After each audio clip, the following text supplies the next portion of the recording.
Hello, I'm Claire and I work in the research team at Parkinson's UK.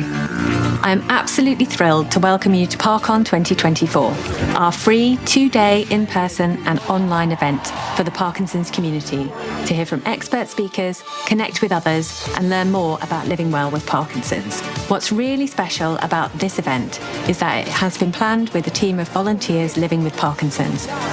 They've played a crucial part in deciding every aspect of ParkOn, from the session topics to the speakers and the format. That means over the next 2 days, we hope we'll be talking about what matters to you.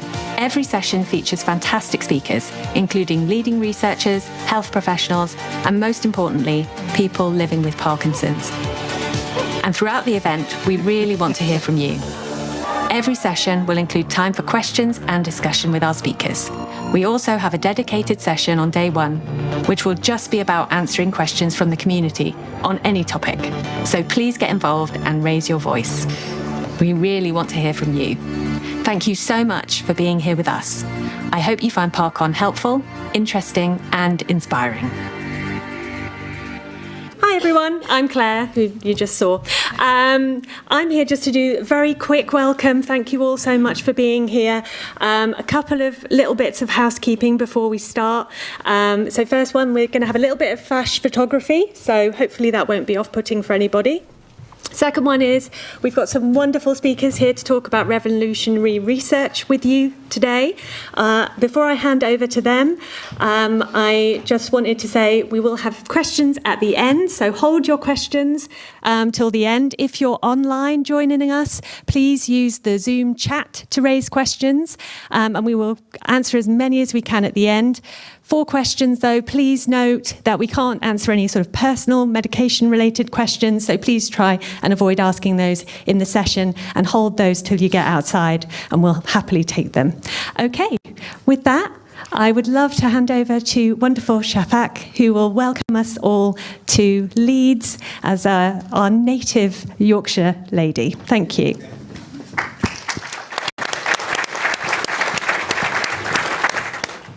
Let's hope my mic's working. Can you all hear me? Yeah. Brilliant. Okay, so good morning, everyone, and welcome to Leeds. First things first, a huge thank you to our sponsors, Britannia Pharmaceuticals, AbbVie, Neuroclin, and PD Neurotechnology.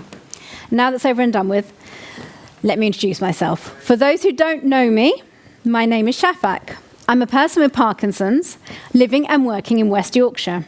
As for those who do know me, well, I'm sorry. So, how are you all doing? You all right? Feeling okay? I must confess, I have been a bit worried about some of you, because I know some of you have travelled up from London. And as an ex-London, I do know how very daunting leaving the confines of the M25 can be. Fear not, though. I left London and I survived. Yorkshire people are lovely. Contrary to popular opinion, we don't all wear flat caps and eat an endless supply of Wensleydale cheese and crackers. Well, not all of the time, Christmas being the obvious exception. So, now the somewhat more serious stuff. My story. But actually, no. Let me be more true to my philosophy. Let's rephrase that. What about our story? It's always said that when you've heard one person's experience with PD, you've heard just that, one person's experience. But what I'm up here today as is the person with Parkinson's. I represent to you. And if I'm honest, each of you represents a bit of my story. So yes, I will tell you a bit about my experience, but also that of my friends, you. So what is Parkinson's? We all know it's an umbrella term for a few closely related conditions. But what does that really mean? For those of us that live with it, day and night. And oh my, those nights can be long, can't they?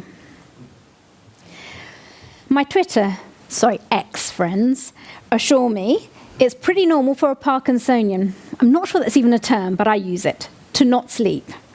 For me, and many of us, Parkinson's has meant a curtailed career, a splitter of dreams, a moment in time, that dreaded diagnosis date, etched indelibly in each of our minds. A losing of oneself, only to discover a new self, if we're lucky. And I I most definitely do count myself as lucky. Not long after I was diagnosed, more than 5 years ago now, my lovely dear friend Jane Olty, who was a Leeds neurologist but has now left for sunnier climes, advised me to follow Johnny Atchison on Twitter. Johnny, for those of you who don't know him, is a fellow healthcare worker in the NHS, but in emergency medicine. He has also set up an NHS Parkinson's group, which he introduced me to, and he also embraced art post-diagnosis. Anyway, so I reluctantly joined Twitter, thinking I was far too cool for something quite so humdrum. But how wrong was I? Very wrong, it turned out.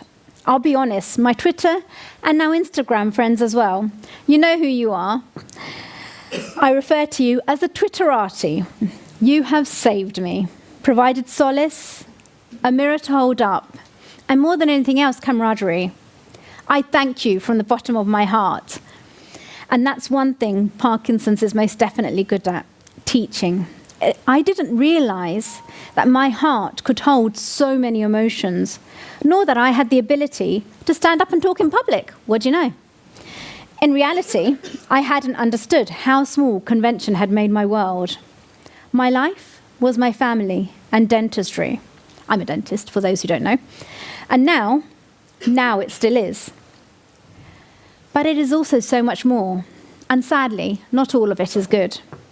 But at this minute, at this moment in time, when I look out at all of you, my fellow Parkinsonians, and all the wonderful scientists, healthcare professionals, Parkinson's UK team members, and everyone, when I look at every single one of you, I can't help but think that silver lining everyone mentions might actually be true gold. But it's not all good, is it? We wish it were, but alas, our screwed up eyes, as we try to read our messy micro handwriting, do tell another story.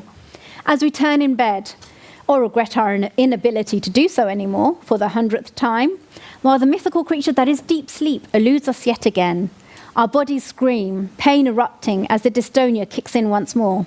No, it certainly isn't all fun. Our children having some of their childhood innocence tarnished somewhat by realizing that a parent isn't quite as invincible as we would have them think us, or even as we would have us think ourselves. Parkinson's opens a chasm of low self-esteem, which can, if one is not careful, threaten to engulf completely the person we once were. When first diagnosed, I really had to don my boxing gloves and fight hard against the creeping doubts that I could ever be as good a dentist, mother, general human being as I had once been. I struggled and swam against the tide of darkness that threatened to engulf me in the cold winter months. I know I'm not the only one. How many of you have said to me, I'm no longer the life of the party, or I feel so very diminished? I know those feelings well. I've come to accept that whatever I do, they will rear their ugly heads from time to time. Sometimes, in fact, I do let these feelings stay a while. I entertain them and let my body and mind literally have its downtime. That's important too. But just like the sun rises every morning, I've come to understand and realize that these dark nights will eventually pass, though I may sometimes have to use my kung fu skills to kick them far away.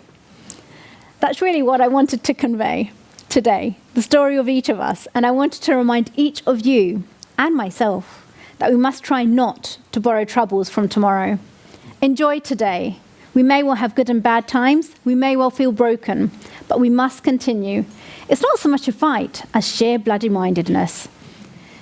Anyway, these not so pleasant parts of the condition that we all know and love to hate are a driving force for us, our loved ones, and all who have anything to do with Parkinson's to try and solve and resolve the puzzle of Parkinson's. And that, dear friends, is actually why we're here, in person and online today. I feel passionately that we don't have all the pieces of the puzzle, so to speak, to even appreciate the details of the picture we are trying to make, let alone get on with making it. So how can we begin to better understand the anatomy of Parkinson's and how it works?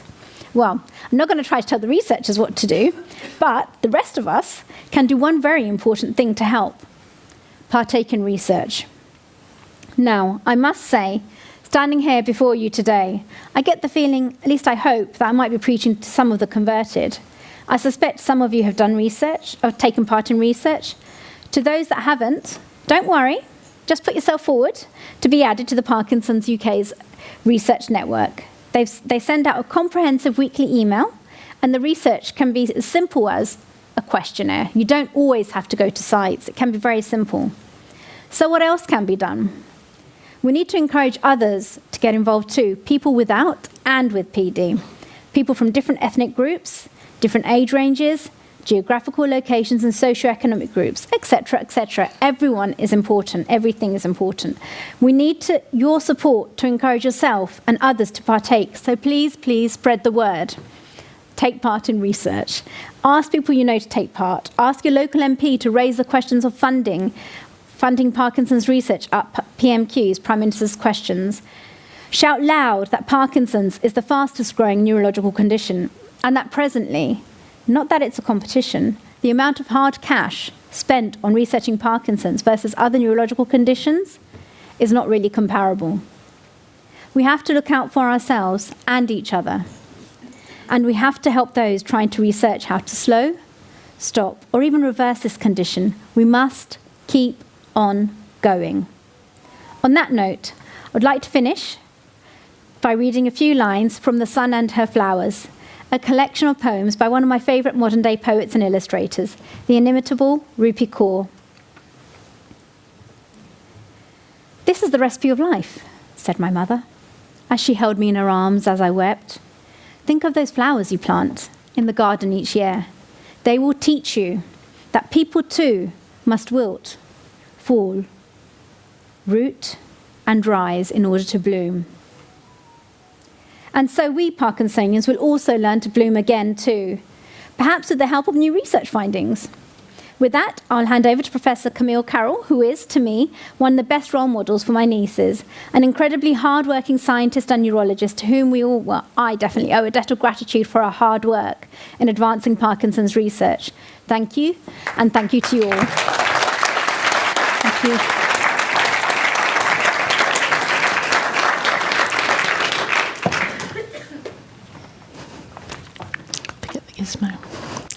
Thank you, Shafaq, for the introduction, and just to echo Shafaq's delight at being here with you today in this amazing ParkOn event.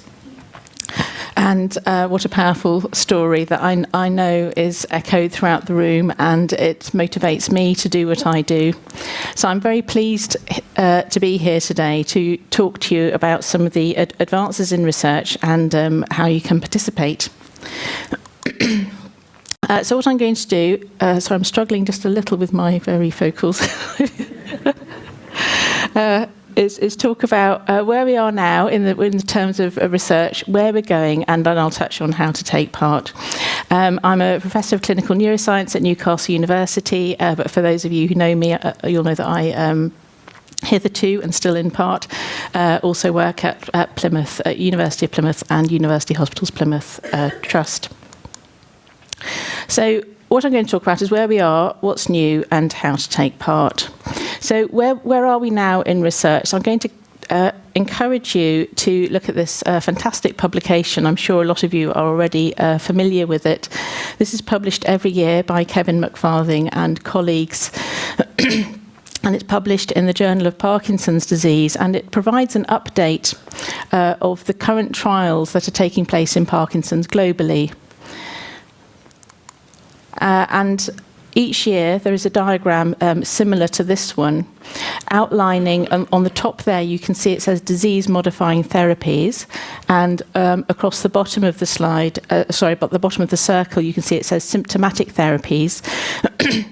So these are all the compounds, the drugs that are being tested for those two purposes, the top being agents that might slow or delay Parkinson's progression, and the bottom, the drugs that are being targeted towards specific symptoms of Parkinson's, whether that's movement-related symptoms or sleep or mood or things like that.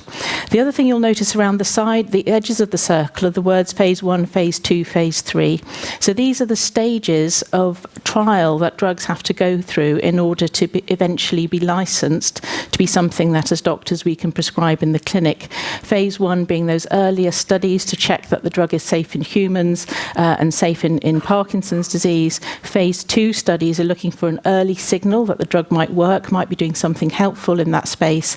And then phase 3 studies, those are the definitive trials that show, yes, this drug works and adds value to the life of the person living with the condition and to the healthcare system as a whole. And we call that clinical effectiveness and cost effectiveness. And that's what those phase 3 studies look at. And you can see that the phase 3 segments which is over on the right-hand side of the circle, are quite small in comparison to the phase 1 and phase 2 segments. So on the one hand, that's a bit, I guess, depressing, because it means that there isn't much coming through that's actually going to change our practice. But on the other hand, the size of the phase 1 and phase 2 segments is really quite large, and that's very positive. That means that there are a lot of drugs in pipeline coming through. Anything with a positive signal will likely go through to phase 3. So the future certainly looks optimistic. But what I want to highlight for you now, these are the red, the drugs that I've circled in red.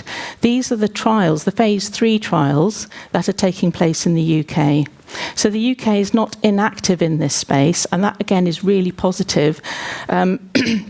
So if and when any of these drugs are successful at phase 3, that means we'll have evidence within the NHS that these drugs are effective and cost effective, and that will help move them through to being something that hopefully we're allowed to prescribe in clinic. So I'm going to talk today mainly about the disease-modifying therapies. So those are drugs that can slow, prevent or delay Parkinson's progression. And you'll see there are 3 in that phase 3 box segment, 2 of which have red rings round. So that's exenatide and ambroxol. So I'm just going to talk about those 2 trials first. Exenatide, I'm sure, will not have escaped your notice over the last few years. There's a lot of excitement about this drug in the trials that have occurred to date. Exenatide is what is called a GLP-1 agonist. GLP is glucagon-like peptide. That's a small molecule that we all secrete in our bowels, and it changes the way that our bodies respond to insulin and handles insulin and glucose. And as you'll appreciate, that's glucose is needed by every cell pretty much in the body as a source of energy. And so the effect of GLP-1 extends across a whole load of organ systems, and they're illustrated on the diagram there. So the stomach, the pancreas, muscle, fat, liver, heart, and importantly also our brains. This slide describes what is meant by the term agonist. An agonist is something which binds to the receptor, mimicking, if you like, the action of the chemical that's made in our bodies naturally. So in this diagram, the receptor is the darker blue Pac-Man shaped shape at the bottom, waiting to grab onto whatever chemical is going to be the chemical messenger. And in this instance, that's GLP, glucagon-like peptide, represented by the squares. And GLP-1 isn't, of course, GLP itself. Sorry, GLP-1 agonists, exenatide, aren't GLP-1 themselves. It's a chemical that sort of looks like it, is shaped a bit like it, and is recognised by the receptor. So that those orange pentagons will also be grabbed by that receptor, and the exenatide will therefore activate the receptor in a similar sort of way. So you can stimulate the natural processes of what binding to that receptor will institute.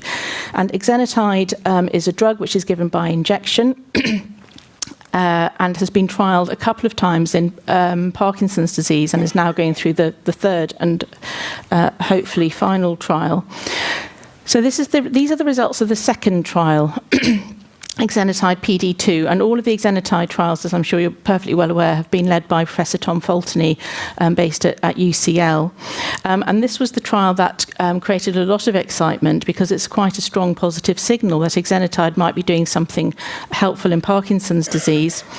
In order to test whether a drug is working, generally speaking, convention would say that we test it against a dummy drug or a placebo. So people are taking a drug which looks exactly like the active exenatide drug, but but it's, in this case, saline injection, so it isn't active on those receptors. This particular study was done just at UCL. It involved 62 people with Parkinson's, and they injected themselves with a form of exenatide once a week for 48 weeks. And then their Parkinson's was measured using a scale called the Movement Disorder Society Unified Parkinson's Disease Rating Scale, or MDS-UPDRS for short, part 3. For those of you who've been involved in research, you'll understand that the part 3 is the bit where you do the hand movements and people watch you walking and getting up, and how you stamp your feet and that sort of thing. And that gives a sort of pseudo-objective measure of how one's Parkinson's is. And you can see on this graph that the people who took placebo, so the dummy injections, their scores gradually increased over the 48 weeks. A higher score means their Parkinson's is getting slowly worse. Whereas the people who took the exenatide injections, the active drug, their scores reduced within 12 weeks and stayed low. People stopped taking the study drug at 48 weeks, and you can see that there's a slight uptick up to 60 weeks in the exenatide arm, so there's a bit of return to baseline. But at the end of the study, even having not taken exenatide for 12 weeks, people at the end of the study were still better off than those who'd taken the dummy drug. So on the basis of that, Professor Fulton and his team were successful in gaining funding for exenatide PD3, which is a much bigger study. This is over 6 sites and across the UK and involves 200 participants. It's been open since December 2019, so you'll appreciate that there was a minor disruption to process in March 2020, shortly thereafter, which has caused a little delay. However, in this study, people were taking the study drug for 96 weeks, so double the time of the previous trial. I think that's So for those of you involved, you'll know that this study is just about to read out, and in actual fact, there is a meeting on Monday that Professor Fulton and the trial team are running, a virtual online meeting for trial participants and study sites. So the results will be available next week. The other trial that's going to be taking part in the UK, still in setup phase, so this will be one to look out for, is Ambroxol. Trial of Ambroxol. Ambroxol is a cough medicine, not used in the UK, but used in Europe. So it's a drug which is frequently used, generally considered safe. And Ambroxol changes particularly the way that, or works on a different system to exenatide. It works on glucocerebrosidase, which is the enzyme involved in Parkinson's that sort of acts on the dustbin system, if you like, the rubbish collecting system, getting stuff out of cells and cleared through a system called lysosomes. And the glucocerebrosidase mutation, which you might have heard about as GBA, is quite common in people with Parkinson's. It accounts for maybe, or contributes to, probably about 10% of people with Parkinson's disease. So we think that's quite an important system in Parkinson's. And this particular drug, Ambroxol, helps that system work better. So this is a trial that's going to be funded by Cure Parkinson's. Again, quite a large study. It's going to involve 330 participants who will be taking the study drug for 2 years, and it's opening across multiple sites in the UK, probably in the region of 10 or more, I think. The sites are still going through site setup processes. So if you are interested to participate in this study, then I would suggest registering interest for this study. And you can do that through this website called PD Frontline. Because the study is looking particularly for people who do have changes in the GBA gene, PD Frontline is a process by which you can sign up and have your genes tested through a saliva sample. So if you sign up to this study, you'll be sent a kit in the post to provide a saliva sample, and then from that, your genes can be looked at to see whether you carry the changes of interest or not. Either way, you can still take part in the study, because the study is keen to recruit people both with and without those gene changes. So there are a lot of trials going on in Parkinson's. if you've seen the previous versions of that diagram that I showed you that from Kevin's publication, you'll know that pipeline of phase 1 and phase 2, the things in those circle segments, there've been a lot of trials over the years, and yet here we are, we're still waiting for something to penetrate through to actually being prescribed in the clinic to slow Parkinson's. So in this diagram, those phase 2 studies, does there seem to be any signal that this drug works studies are brown, and then the phase 3 studies, does this actually work in practice, are yellow. And you can see there have been quite a lot of drugs tested, most of which haven't been successful.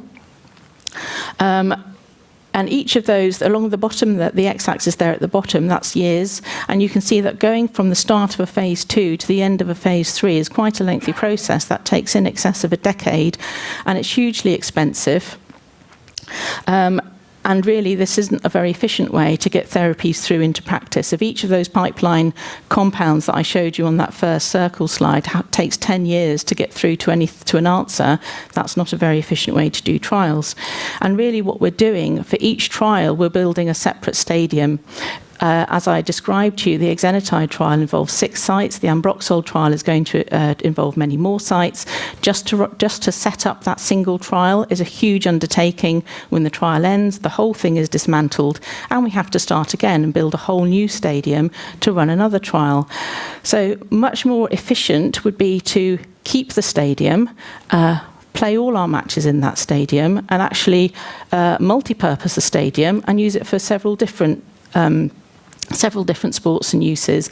And that's what we aim to do in a trial that I'm going to tell you about shortly. Another big challenge with Parkinson's studies, and this is not unique to Parkinson's studies, is that people that take part, on the whole, are not representative of people with Parkinson's living in the UK.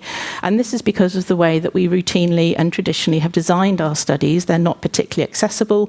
We don't reach out to underserved communities, and we create criteria for getting involved in research which are too restrictive and means that we are not recruiting representative populations. And that's, as Shafaq mentioned, that's representative with regard to age, sex, I haven't put on there, ethnicity, socioeconomic status, geography. People that live in rural, coastal communities find accessing research much more difficult. And if people have other illnesses, and of course we're all going to collect a collection of illnesses, I've no doubt, as we get older, we'll be very, very lucky if we're afflicted by just the one. And generally speaking, if you have significant other illnesses, that also stops you from taking part in research. So we need to understand the impact of all of these factors and make sure that people in our studies are representative of people living with Parkinson's if we're really going to impact on the condition moving forward. So another way to think about delivering trials that we have stolen from the cancer world, where progress is made much faster, is to run trials like this. This is a multi-arm, multi-stage trial. So in this sort of trial, instead of testing one drug against a placebo, a dummy drug at a time, you test several against a shared dummy drug at a time. And when you recruit someone to the earlier stages, the phase 2 stages, if you like, you keep that person in a study and check at your phase 2 time point whether there's any signal the drug is working. And if it is working, you just keep the trial going. You don't stop at that point, wait 5 years where you write up your results, get some more funding and start again. You keep the trial going. So you already take out that delay. And what this allows you to do is fail fast, because that's what we need to do. We need to work out what is not working quickly, ditch those drugs, bring other drugs into the platform so that we can keep a machine working at pace in order to find drugs that will work.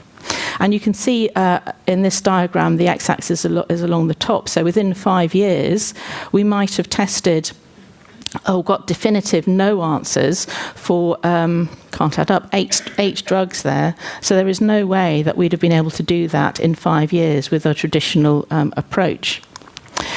So with Tom Fultony at UCL, I co-lead this initiative called the Edmund J. Safra Accelerating Clinical Trials in Parkinson's Disease, EJS Act PD. And which is a bit of a mouthful, but we are incredibly grateful to the Edmund J. Safra Foundation for funding our work in setting up this platform trial. And we've spent the last 3 years, and some of you in the audience I know have been involved in the initiative, putting a lot of effort into designing a trial, which I'm very pleased to say we are now on the brink of launching. So this will be available to people to participate in from early 2025. And what this is a phase 3, so important, practice-changing if the results are positive, multi-centre across the UK, interventional, multi-arm, multi-stage, randomised, double-blind, placebo-controlled trial. But this is the business. This is going to sort out Parkinson's for us, I've got no doubt. And in setting up this trial, we have been very clear about those sort of broader aspirational aims. We want this to be a process that offers ongoing research opportunity to everyone pretty much with Parkinson's across the UK, so that the research offer becomes much more part of the standard care offer in the way that it is for cancer and some malignancies, where everyone pretty much takes part in research and you get answers much more quickly. We want, in order to do this, we're going to have to create a national trial delivery infrastructure at scale, and that's what we're doing. We want to make sure that we include all of those underserved populations from all of those different ways in which people can be underserved in the way I've described. And importantly, having a trial that delivers at this scale and pace will allow us to use that as a platform for ongoing innovation, to understand much more about Parkinson's, new ways of measuring Parkinson's, looking at digital measures, looking at imaging measures, looking at biofluids and biomarkers.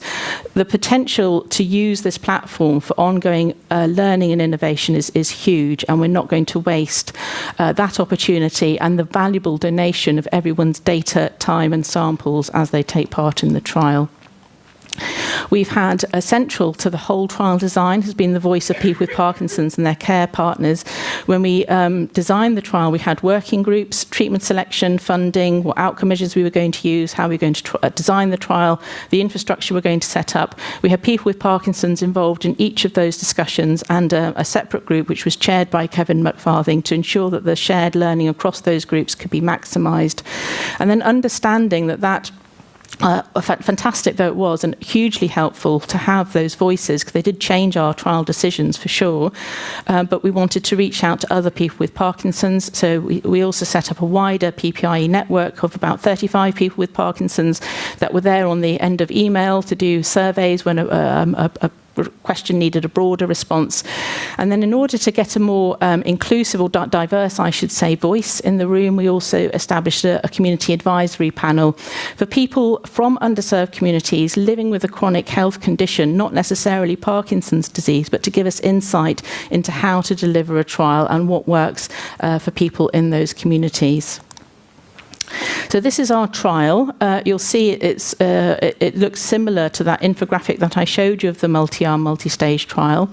We are going to trial 3 treatments, telmisartan, terazosin, and a drug called UDCA. I'll tell you just a little bit about those in a minute.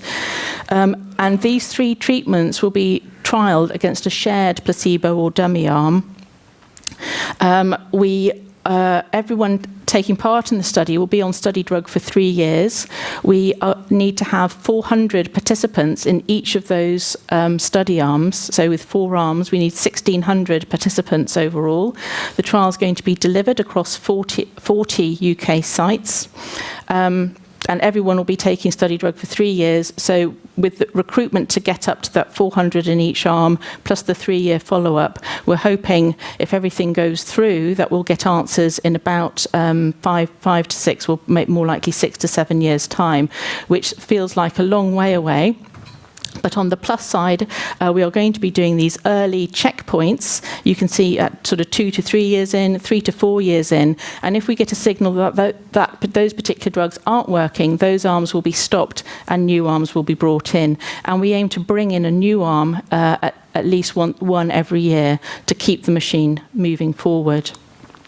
So telmisartan is a drug that's used to treat high blood pressure. It's quite commonly used. There are other similar drugs such as candesartan, and there's evidence from looking at epidemiological studies, people that have taken this for treating high blood pressure, that they might have a reduced risk of developing Parkinson's.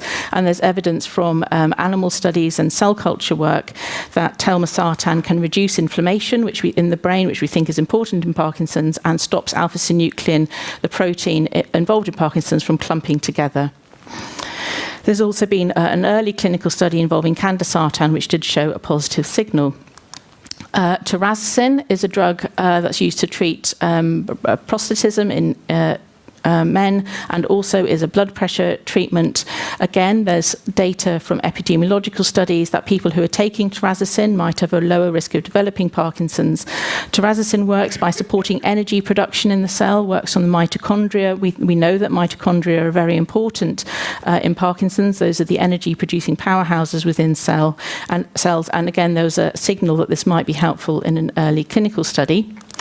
And our third drug, which I realise I didn't spell out in full, that's ursodeoxycholic acid, UDCA, is a drug used to treat a condition called primary biliary cholangitis. So that's a liver condition. This is not a commonly used drug, and so it isn't really possible to do those epidemiological studies to see if it reduces the risk of Parkinson's, because so few people take it generally. But the evidence that there is does hint in that direction. However, there is evidence from cell culture models that it is helpful in Parkinson's, again by restoring or helping mitochondrial function. And you may be aware of the UP study, which was led by Professor Banman out of Sheffield, showing a signal that this might be helpful in Parkinson's disease. So our study is going to trial those three drugs against a shared placebo. As I said, we aim to be broad. So if someone has a clinical diagnosis of Parkinson's disease, as long as it was diagnosed over the age of 30, then we're keen to involve them in our study. The reason for excluding people diagnosed under the age of 30 is that people with very young onset Parkinson's, the chances are there's quite a large genetic component to that. And we know that people with those sorts of genetic Parkinson's in younger age, in the 20s, tend to progress much more slowly. So you'll appreciate that if someone's going to be stable over 3 years, we're not going to be impacting on their rate of progression. So that's the reason for that age exclusion. And as in other studies, we want to exclude people who we feel are unlikely to have Parkinson's disease. And the gene mutations that I've listed there are those that are associated with younger onset, slower progressive Parkinson's. To make the study more accessible to people, particularly for those living away from study sites, which tend to be, of course, in towns and cities and maybe hard to access, for people living in rural and coastal communities where bus routes have been slashed to one a week, it's actually important to make sure that the trial is still accessible. And so to do this, we've developed what we call a hybrid delivery model. So people will have the option of attending study visits in person. They have to attend that first screening visit in person to consent to the study and check that the study is right for them and that they're going to be safe.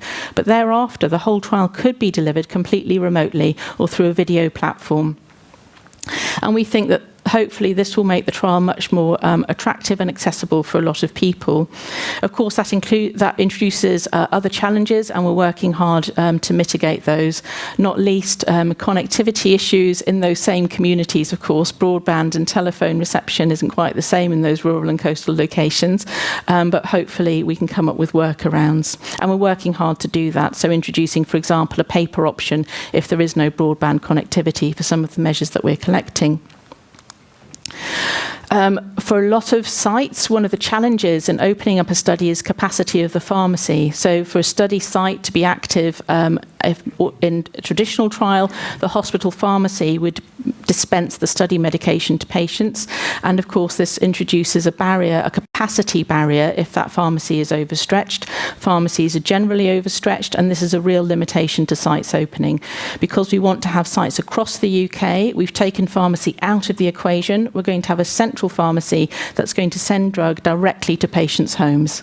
So this will make it much easier, we hope, to deliver the study across the breadth of the communities that we want to involve. We have thought carefully about where our sites are going to be. What we want is for more sites to open as a Parkinson's research opportunity than is currently the case. We actually have already a network of sites across the UK delivering Parkinson's research, but maybe not all of them are experienced in delivering drug trials, for example. So sorry, the colours have gone a bit strange. That first box says Tier 1. I appreciate the contrast isn't very good. So we have least experienced sites, which we're calling Tier 1 sites, and our most experienced sites, generally regional neuroscience centres, are Tier 3 sites. And we want to have at least one Tier 3 site in each region of the UK. The UK is split into 12 research delivery network regions, and we want to have at least one Tier 3 site in each of those 12 regions, plus at least one in each of the devolved nations. And then within those sites, we're going to place core-funded research delivery staff who will help deliver the study in those sites and support the delivery of the study in the less experienced sites within their region. And hopefully, in this way, over the years, we will build up expertise and research delivery infrastructure across many more UK sites. As I mentioned, we have the voice of people with Parkinson's involved throughout the whole of the design of the trial, and these were just some of the ways in which their voice impacted in the decisions that we made. So we talked a lot about whether Parkinson's should be measured in the off state when medications aren't working or people have withheld their medications for a dose or two, and we heard that, of course, isn't pleasant. It isn't pleasant for anybody, and it's not that helpful, particularly to retain people in a study for 3 years. So we are using on-state assessments. People do not have to come off their medications to be assessed. We wondered about whether a 5-year trial would be possible, but we heard actually 3 years is probably more acceptable. We've been hugely guided in terms of our recruitment strategies, our consent processes. We were going to just concentrate on measuring the movement-related aspects of Parkinson's, but we heard very strongly that those non-motor aspects are as important, if not more important in some cases. So our primary outcome measure is actually combining both of those aspects. And we were also guided on the length of the assessments. You know, some studies can be 8 hours worth of assessments, some studies much shorter than that. And so we've been guided by our people Parkinson's contributors as to what is an acceptable length of a study assessment. And of course, we've benefited from input into our communications, our recruitment strategies, how we've communicated with people, and will continue to communicate with the Parkinson's community. And the patient contributors were also very helpful thinking about what's acceptable in terms of a capsule size for people to take a medication and what side effect profile is acceptable. So this is just a summary of what I've said. We're going to recruit 1,600 people over 4 years, 400 participants to each of 4 arms, 40 sites across the UK. People will be on study drug for 36 months. And what we're looking for is a change in rate of Parkinson's progression as measured by these 2 bits of the UPDRS, parts 1 and 2, not the part 3, which was this examination part. The part 1 and part 2. Part 1 is a experiences of daily living questionnaire focused on those non-motor symptoms, and part 2 is experiences of daily living questionnaire focused on movement-related symptoms. So it's how this is impacting on people's lives living with Parkinson's. At this moment, we are just in the second box along the top line. We're about to submit our trial for approval from the MHRA, which is the regulatory authority, as well as the ethics committee. Once that has gone in, we will be moving, and we've got approval, which hopefully we'll get within 60 days. We'll be moving very quickly towards initiating sites. The manufacture of the medication will kick into process. We'll get our community pharmacy opened. The database has been a huge amount of work by the clinical trials unit team at the MRC UCL. That's nearly finalised, and we're aiming to open in between January and March 2025. So I'm just going to finish now with how to take part in research. You will be very well aware, I'm guessing, of the Parkinson's UK Take Part in Research site. Where you can search for what is going on in your region by postcode, and that's incredibly helpful. NIHR, the National Institute of Health and Care Research, also has a research access website called Be Part of Research, and these both function as trial finders, essentially. Another way to take part in research is to join a registry. So for our study, what we're creating is a registry, or combining the functions of a registry with those of a trial finder, in what we're calling Join Parkinson's Research at Research Plus Me. So Research Plus Me is a trial registry that already exists. It's being created in Newcastle and is being used to very successfully recruit patients into trials in other disease areas, and we want to make a bespoke version of this embedded in that platform, which is based within the NHS for Parkinson's disease. And so we're hoping that this will be available also in January 2025. And this, we are hoping, will be not only a portal in for people who are interested to take part in research into our study, the EJS-ACT-PD trial, but also into other studies. So PD Frontline, for example, we're hoping will also be on this platform. So thank you. I just want to thank, of course, our enormous funding consortium supporting the trial. As you'll appreciate, the costs are not insignificant, and we've been exceptionally lucky, and we're very grateful to our funders. The trial is going to be sponsored by UCL, delivered by the MRC CTU Clinical Trials Unit at UCL. And just big thank you to everyone. And there's been a lot of people involved in the consortium, over 90 people, particularly the core team, and of course our fantastic patient and care partner contributors. Thank you very much.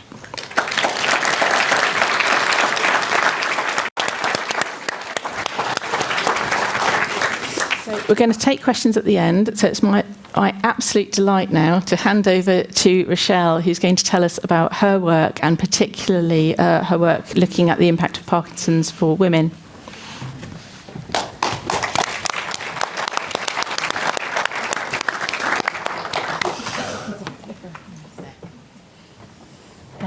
Thanks very much. That was really... Can you hear me all right? Is it working? Yeah. That was amazing. I'm really sorry we don't have the trials available in Ireland. I would sign up tomorrow. So I'm delighted, and thank you very much to Parkinson's UK for inviting me along to be on this panel for revolutionary research. I really appreciate the opportunity to share about a pilot study on the impact of hormones on women with Parkinson's. So just to explain, my name is Richelle Flanagan, and I was diagnosed with young onset Parkinson's shortly after the birth of my second child. I actually picked up the symptoms myself. I'm a registered dietitian working in my clinic, micrography, and that's how I picked up my Parkinson's. But just to give you the background, when my daughter was born and I went back to normal menstruating, I noticed that my Parkinson's symptoms got worse the week before my menstrual bleed. And when I attended the World Parkinson's Congress in 2019, I met a lot of women with young onset Parkinson's, and a number of them reported the same problem. So we put together a survey and we distributed worldwide through the PD Avengers and the Women's Parkinson's Project, and to over 290 women worldwide.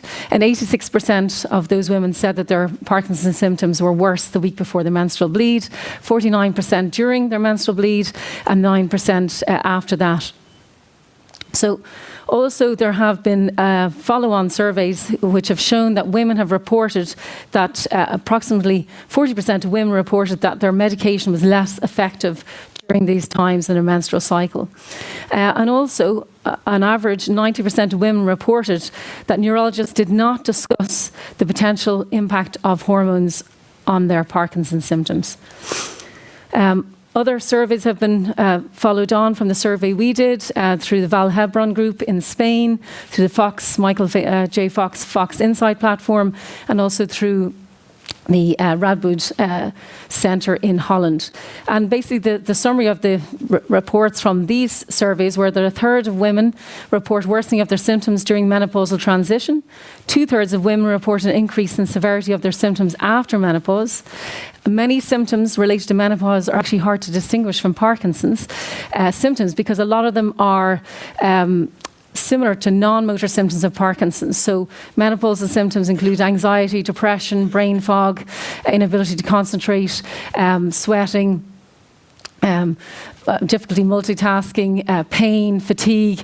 So a lot of these symptoms are very like menopause. So it can be very hard for women to actually distinguish, one from the other. We do think that this might be a reason why women also are maybe a bit more delayed in their diagnosis, because a lot of the time for women, their diagnosis is in and around the menopausal stage of life. Women, as I say, may have this problem to identify their issues and discuss them with healthcare professionals. So it means they're not getting the help that they need.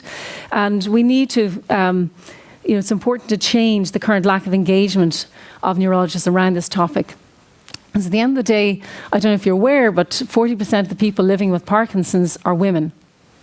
And actually, up to 30% of people with Parkinson's are under the age of 60. So it has a big impact in terms of people's lives and their families.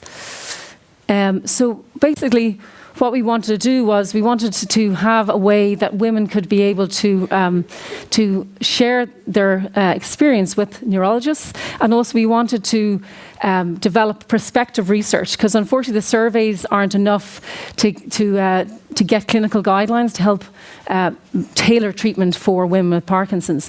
So I basically developed this app called My Moves Matter in order to enable women to track their Parkinson's symptoms across their menstrual cycle and also in relation to their menopause transition. So basically this is a prospective real-world evidence pilot study to validate the survey research. And we want to validate women's experience across the different hormonal stages of life. So not just menstrual cycle, but also in pregnancy, as you go through the perimenopause, into menopause and postmenopause. So we want women to take part across all ages and stages. And what we want basically to get this evidence to help develop clinical guidelines to help manage women's symptoms across these different hormonal stages of life. So what we're asking women to do is 3 steps. One is to do an online survey. Then they download the app, the My Moves Matter app. And what we ask the women to do is to track their medication, to track their Parkinson's symptoms, and if you're still menstruating, to track any menstruation that you have. So any woman who's in the audience here who's interested, you can scan the QR code, or there's also leaflets out at the research desk. And we have at the moment 800 women signed up, which is probably one of the largest sort of cohorts of women in terms of Parkinson's research. But we need more women to take part in the tracking element. So we've probably close to 200 now of women who are doing the tracking side. And we particularly need more of the women who are menstruating to do the tracking element of the study. So I'd really encourage you to take part. And I'm delighted that this study has been run with University College Cork under Professor Aideen Sullivan, who is helping us to move this study, and they'll be putting the research together and presenting it back to the community. But it's really important that we have the voices of women heard. A lot of this is, and I suppose in terms of Camille mentioning about the different demographics, women often are underrepresented in research, and there's an awful lot that we can learn about the impact of hormones on women that actually potentially could help men also, because estrogen is neuroprotective, and the reason why the women's symptoms get worse the week before their menstrual bleed or as they go in to the menopause is because their estrogen levels are dropping, and that is neuroprotective. So thank you very much for your time, and I'm going to pass on to the next speakers. So there's 2 more flash talks. So there's online 2 videos. So the first one is on Cannabidiol for Parkinson's, and then that'll be followed by a Fox Insight recorded talk. Thanks very much.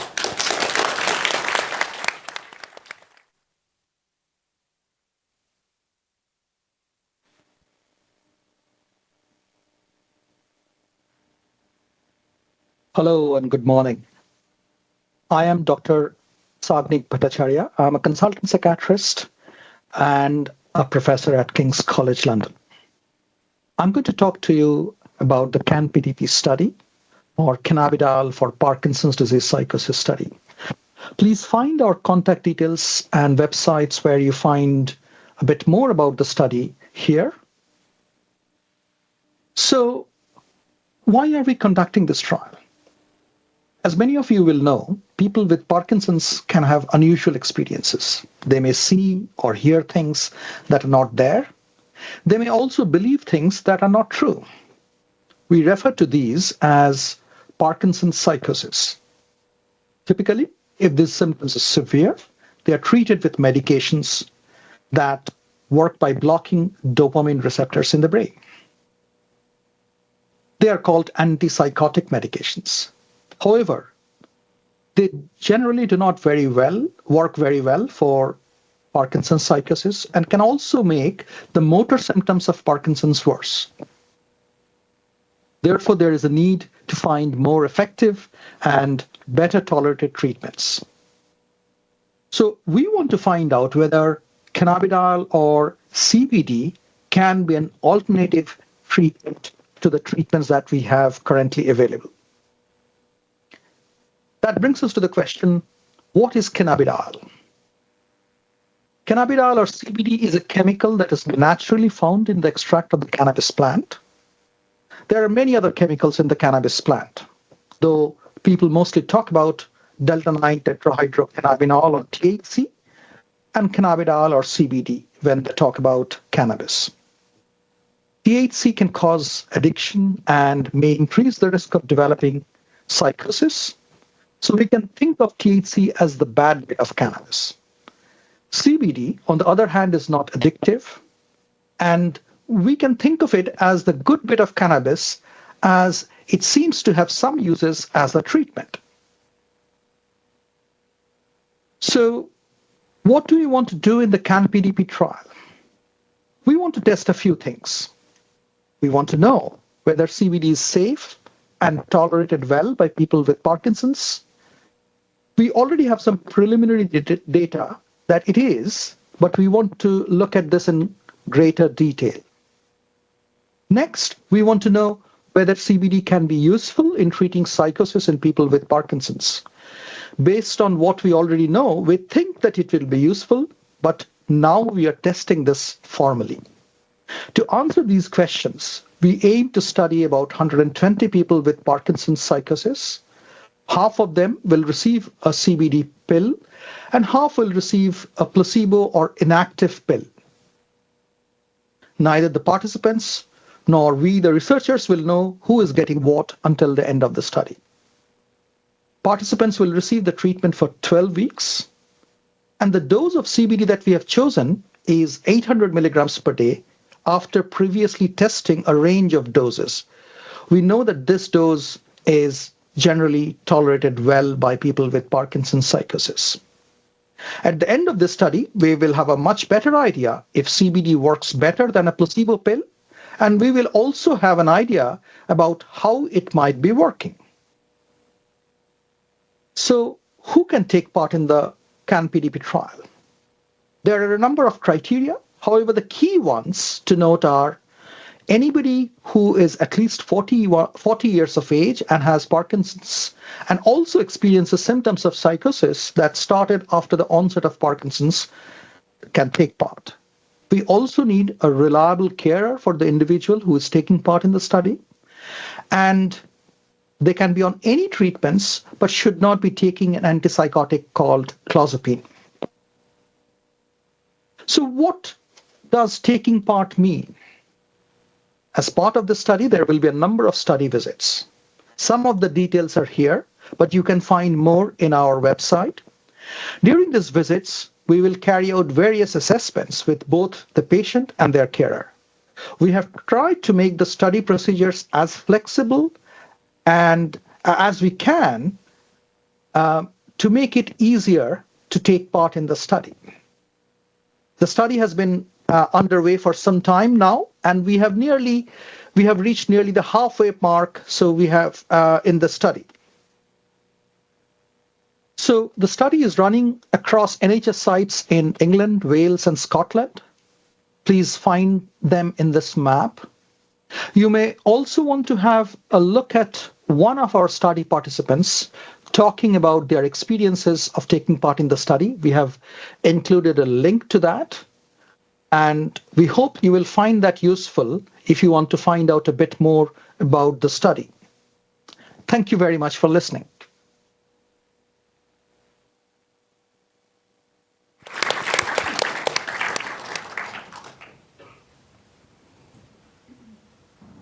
Hi, my name is Katie Purdy, and I lead our Patient Insights portfolio at the Michael J. Fox Foundation. I'm here to talk to you today about Fox Insight and how sharing your experiences can help move the field forward.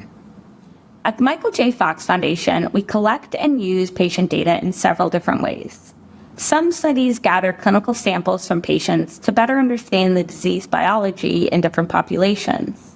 This can inform the development of biomarkers and tests that can more accurately diagnose the disease or track its progression and support the creation of new treatments. But beyond clinical data, insights from patients play a critical role in ensuring that these treatments are actually meeting their needs. By collecting firsthand data about an individual's priorities, preferences, experiences, we begin to better understand the unique journey of each patient. And when we bring together thousands of voices, we can see a bigger picture. Doctors and researchers rely on this collective knowledge to uncover unmet needs and learn what truly matters to patients. These insights can drive the development of better therapies, help shape treatment decisions, and ultimately improve the quality of life for those living with Parkinson's today. Surveys and interviews are often used in this type of research, which can be done remotely.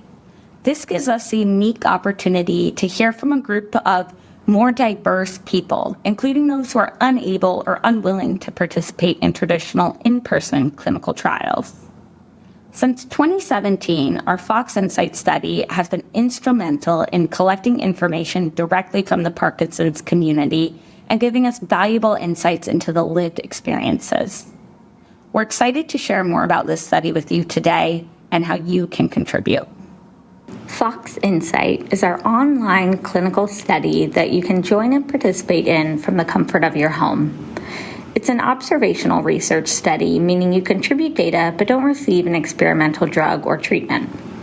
Both people with and without Parkinson's can take part in sharing their experiences through Fox Insight.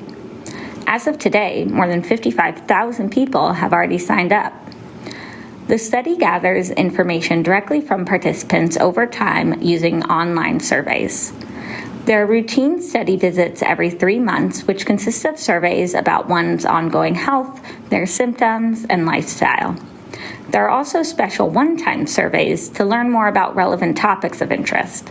For example, in 2019, we deployed a survey about mindfulness and meditation to better understand how people with Parkinson's use these techniques to manage symptoms. To date, Fox Insight is the largest global Parkinson's research study collecting participant-reported outcomes, also known as PROs. People affected by Parkinson's understand it best, and everyone's journey is different. Sharing those experiences is critical to gaining a better understanding of the disease and how it changes over time. Fox Insight is driving discovery by amplifying the participant voice. This study has increased awareness of less common symptoms like internal tremor, a feeling of inner tremor without visible outward signs, including how burdensome it is, the language patients use to describe it, and which individuals are most affected. These insights could help improve communication between patients and doctors to make sure bothersome symptoms are being addressed. Researchers have also been able to use the data from Fox Insight to learn things like how various lifestyle factors, such as coffee consumption or smoking, are associated with certain symptoms, which could help assess risk and promote healthy practices among patients. The following clip gives us a sneak peek into Fox Insight and shares stories from participants themselves.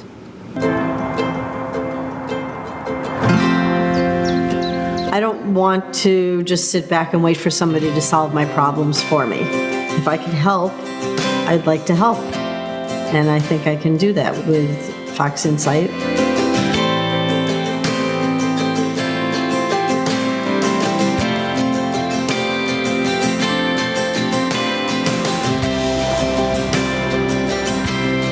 We're taking the symptoms and we're having it turn into meaningful data so that the foundation can research and develop treatments and cures.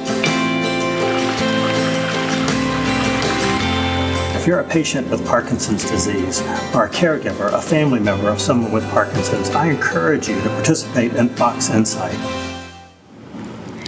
As Michael J. Fox himself has said, We can be the solution we seek. Sign up for the study today at foxinsight.org. Every voice counts and can help us better understand what it means to live with Parkinson's disease.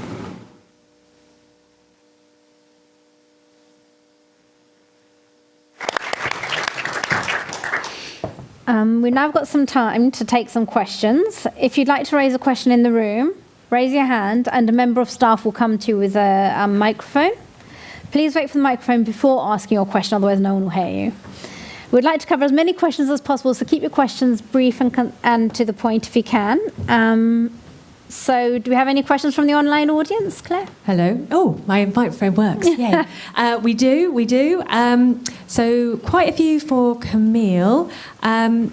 First one I'm going to choose is from Tinsy, and she asks, as mentioned, there are lots of restrictions for people with Parkinson's. Do researchers ever consider going to people with Parkinson's instead of them coming to you to promote more inclusion and participation? Yeah, so I can answer that at two levels, really. The simplest one is about the practicalities of delivering research, and a lot of study sites will offer home visits if people struggle to get into the centre. The bigger answer, I guess, is about involving people in the first place in those research opportunities, and we absolutely are learning from other disease areas about how to do this well. So, of course, people who engage in healthcare and who are very activated and managing their Parkinson's will seek out those research opportunities. So we need to look for those that we call underserved communities, and reaching out to those communities, going to where they are, establishing links with community leaders, understanding the dynamic of how communities work and who are trusted individuals, to ensure that as researchers we are trusted, and forging those relationships, which sometimes can take years, decades to build and evolve, is really important. And as I mentioned when I spoke, this is a problem that is not unique to Parkinson's, making sure that we really are inclusive in our research endeavours, and so there is the opportunity to learn from other disease areas in making sure that we do reach out to communities and forge those links. Great, thank you. I can see a question over there. Hang on. My question is also for Camille. One of the things that people find so frustrating is once they've taken part in a trial for, say, 3 years taking the drug, they then have to wait for the 3 years perhaps to get the results, which is fine, and people, I think, understand that there is a timescale on that. But if the drug or whatever they've been taking is working for them, they're not allowed to keep taking it. And how do you square that with people? They feel as though they've been improving, their Parkinson's has been improving, but they're not allowed to keep taking the drug. Yeah, that's a great question. So the answer is different trials will manage this differently. And it depends, I guess, on the accessibility of the drug and the relationship that you might have with your own healthcare provider. So that's a bit of an opaque answer, so I'll unpick it a bit. So for a completely experimental drug that is not available in any other way other than through the trial, of course, provision is only through the trial, and when your participation ends, there's no way to continue taking it. Lots of these tend to be pharma-run studies. Lots of companies will then allow continued access in what's called an open-label extension, and that's becoming quite common, that people, when you reach that initial endpoint, you have the option to roll over into an open label extension and get access to the drug, and that's a valuable opportunity to collect more data, but sometimes that might not be the case or possible. For drugs that are available on the NHS, so for example our drugs, if somebody's in a trial arm and they take telmisartan and their 3 years is finished, and of course it's going to be another 4 years potentially before the whole trial reads out, if they, of course they won't know whether they were an active drug or dummy drug, or placebo, so there's a risk conversation to be had. But if someone feels that on study drug they felt better and their Parkinson's was better, and if they feel that having stopped it they feel worse, then it's possible to have a conversation with your Parkinson's consultant and discuss with them whether they might be willing to prescribe it off-label, of course, because there's no evidence to support that use, but that is a possibility. And we know that people have had those conversations having taken part in the earlier exenatide studies, for example. Excellent. Claire, do you want to? Yeah, there's one in the room. So this one is quite a quick one, hopefully. If you become a participant in a trial, do you need to stop taking your current medication? Absolutely not. Thought so. Nice and quick. There was a couple of questions about that online. There's a question here. Oh, wait. Can you wait for the microphone, sir? Thanks. Sorry about that. I noticed I think it was your first slide with all those drugs, with my good eyesight, I noticed one or two diseases, drugs which are treatable, treat diabetes, and exenatide, which you showed a little bit, appears to be one of those because it affects stomach and all those sort of things, and insulin. Is that the way that studies are going? Because I have diabetes type 2, and although it's well controlled, they're only medical people, giving it to people who aren't controlled well. Yeah, so there is an association between diabetes and Parkinson's. We know that people with diabetes are at higher risk of developing Parkinson's, and some of those epidemiological or data-related studies, if you like, have looked at people with diabetes and the medications that they're on, and there is evidence that some drugs for diabetes, of which exenatide is one, seems to be associated with a lower risk of developing Parkinson's than people with diabetes who are not on exenatide, for example, or those GLP-1 drugs. So similar to my previous answer, actually, I know that there are people with diabetes and Parkinson's who've had that conversation with their diabetes doctors and said, if it's sort of 6 of one, half a dozen the other to you, would you be happy to switch me from this diabetes medication to exenatide, as there seems to be evidence that this might be of benefit for my Parkinson's, even if it's equivalent for my diabetes. So those are, if you're armed with evidence from the literature, and this is our responsibility as researchers to make sure that people with Parkinson's are armed with evidence in terms that they and healthcare practitioners who are not neurologists can also understand, then you can come to an informed decision as what might be best to treat you as a whole person, not just your individual siloed conditions. I think we probably better wrap up. I know there's more questions, but please save your questions because we have a whole session all about questions later on in the day. I'll let Shafaq close. Yes, so you can submit your questions for the question time session later today. Those online can submit via the Zoom chat, and if you're in person, please visit the question and answer stand in the marketplace as well to submit your question.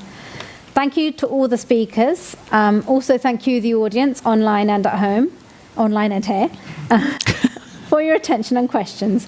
I hope we've all managed to convince you that research is a key component to helping ourselves. So if you aren't already partaking in research, then please do consider doing so. If you're watching online, then please take a look at the Parkinson's UK website, where you can look up the Research Support Network. If you're here in person, then please take a moment today to visit the Marketplace store and find the Research Network stall. I hope you enjoy the rest of ParkOn.